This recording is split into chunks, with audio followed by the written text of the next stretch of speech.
Has anyone ever told you, don't be a part of the problem, be a part of the solution?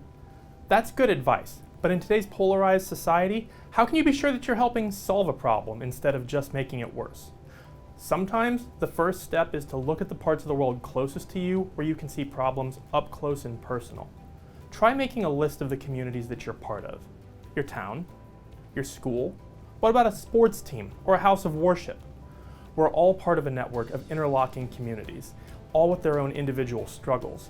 And a lot of the time, people aren't that divided when it comes to local problems. Who doesn't want a new streetlight on a dark corner? So how do you find a local problem to solve?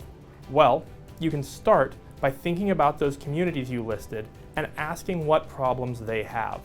Every community has little things that go wrong, so you shouldn't have trouble finding a few. Now, look at your list of problems. Which of them are you most passionate about?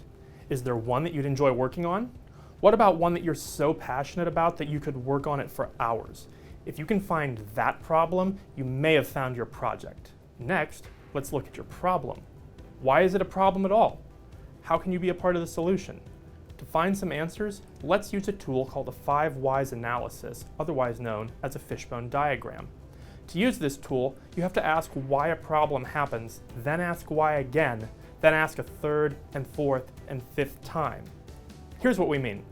In our online lessons, we use this tool to examine why a town festival had poor attendance. Why did this happen?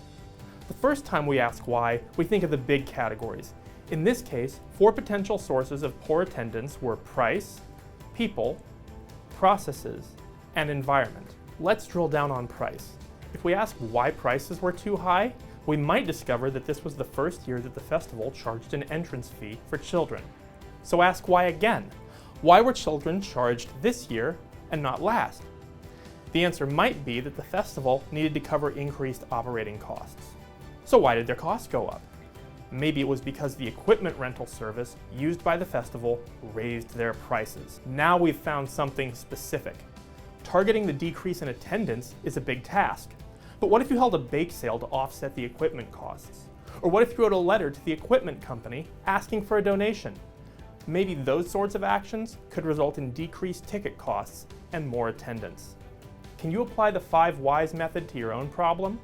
Finding the answers might take some research, but once you do, you might find something specific to take action on.